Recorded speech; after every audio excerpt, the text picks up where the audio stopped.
Hello everybody, and thank you for joining us on Memorial Day. I'm joined today by an extremely special guest. I know you feel that way as well. Allan Hoffman, you might recognize. He spent a lot of time at WNCT over the years as our former anchor on 9 on Your Side. Right. But that's not the reason you're joining us today. We're here to talk about Memorial Day specifically, right. And we thought, who better really to give some guidance and insight and perspective to this holiday and what it's really all about than you.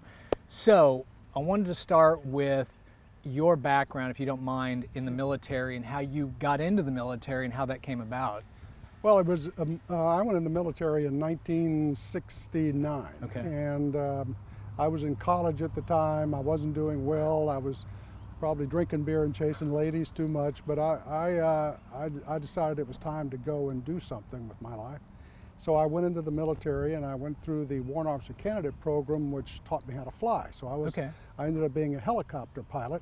And I remember the guy who recruited me, I said, well, this war in Vietnam, are we likely to go there? He said, no. About 90% of my class went to Vietnam. I got to be aircraft commander pretty quick because we lost a lot of guys. In 6 weeks after my arrival in Vietnam, I was an aircraft commander. Wow. And the rest of the time I was an AC.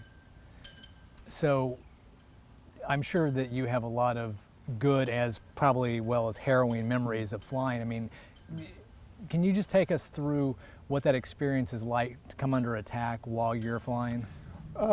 It happens in a number of ways. First of all, I had more than 1,000 hours of combat flight time. Wow. So I got about all you could get. But most of the time you were going into a zone, picking up troops that are under fire. Of course, about 100 yards, a quarter mile out, they would start shooting at you as you went in. And you would go through what I call the green wall. And the green wall is this. Americans, when we fired our weapons, we used red tracers. When the Vietnamese fired their weapons, they used green tracers. And you would see a wall of green tracers going up that you had to pass through. And you knew that of each of those green tracers you saw, which were a lot, there were 4 that you didn't see, because every 5th round was a green tracer. So you went through it and you just gritted your teeth and flew through it until you got into the LZ. And then when you got into the LZ, you'd have people shooting and you'd have rockets and mortars landing around, and your whole job was to take a guy home. You didn't want to leave anybody there in Vietnam. You wanted them to have another day of fighting. That was what we did. And with all that incoming, did you get hit? Yeah, I actually got blown up. I got hit by a 122 rocket. That's a rocket about 6-7 feet long with an explosive warhead on the end that's fired from a rail. And they fired some on us as we were getting ready for a lift. And my co-pilot and I were running around trying to get to safety, and one hit about as far as that camera is away from us, about, 12 feet, something like that. Blew both of us back up and over a revetment, and I landed on top of the commander of the lift, the colonel.